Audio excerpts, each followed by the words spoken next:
I presented the President of the United States the medal of the Nobel Peace Prize, and I told him this. Listen to me. 200 years ago, General Lafayette gave Simón Bolívar a medal with George Washington. Bolívar since then kept that medal. Trump ও মাচাদোর high profile বৈঠকের ঠিক আগ মুহূর্তে ক্যারিবীয় সাগরে দুর্ধর্ষ অভিযান চালান মার্কিন নৌবাহিনী। ভেনেজুয়েলার তেল বহনকারী আরও একটি বিশাল ট্যাঙ্কার এখন ওয়াশিংটনের কবজায়। একদিকে ট্রাম্পের কোয়ারেন্টাইন অমান্য করার শাস্তি, অন্যদিকে ভেনেজুয়েলার তেলের উপর পূর্ণ নিয়ন্ত্রণ নেওয়ার মাস্টার প্ল্যান। কেন মাচাদোর সাথে সাক্ষাতের আগেই এই পেশি শক্তি প্রদর্শন? ওয়াশিংটনের পরবর্তী লক্ষ্য কি?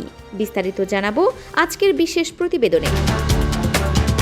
দর্শক, রয়টার্স জানিয়েছে ক্যারিবীয় অঞ্চলে ভেনেজুয়েলার সাথে সম্পর্কিত ষষ্ঠ জাহাজ হিসেবে মোটর ট্যাঙ্কার ভেরোনিকাকে আটক করেছে মার্কিন বাহিনী। মার্কিন সামরিক বাহিনীর সাউদার্ন কমান্ড এক বিজ্ঞপ্তিতে নিশ্চিত করেছেন যে জাহাজটি প্রেসিডেন্ট ট্রাম্পের জারি করা কোয়ারেন্টাইন বিধি অমান্য করেছিল। তাদের সাফ কথা, ভেনেজুয়েলা থেকে কেবল সেই তেলই বাইরে বের হবে যা আইনত মার্কিন প্রশাসনের সাথে সমন্বিত।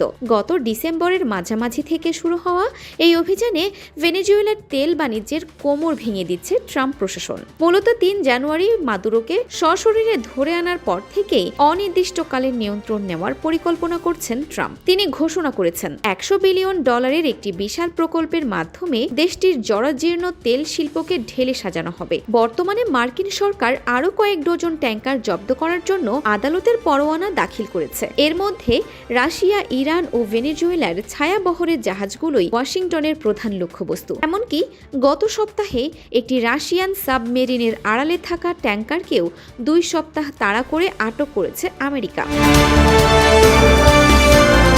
ট্রাম্প এবং ভেনেজুয়েলার বিরোধী নেত্রী মারিয়া করিনা মাচাদোর মধ্যে এক ঐতিহাসিক বৈঠক অনুষ্ঠিত হতে যাচ্ছে। মাদুরো পতনের পর এটিই তাদের প্রথম মুখোমুখি সাক্ষাৎ। ট্রাম্প তাদের স্বাধীনতা সংগ্রামী বললেও তাকে ভেনেজুয়েলার ক্ষমতায় বসানোর বিষয়ে ট্রাম্পের মনে যথেষ্ট সংশয় রয়েছে। CIA এর একটি গোপন মূল্যায়নে বলা হয়েছে যে মাচাদোর পর্যাপ্ত অভ্যন্তরীণ সমর্থন নেই, বরং স্থিতিশীলতা বজায় রাখতে মাদুরোর অনুগত রদ্রিগেজরাই বেশি যোগ্য হতে পারেন। এই গোয়েন্দা রিপোর্ট মাচাদোর রাজনৈতিক ভবিষ্যৎকে এক বড় চ্যালেঞ্জের মুখে ঠেলে দিয়েছে।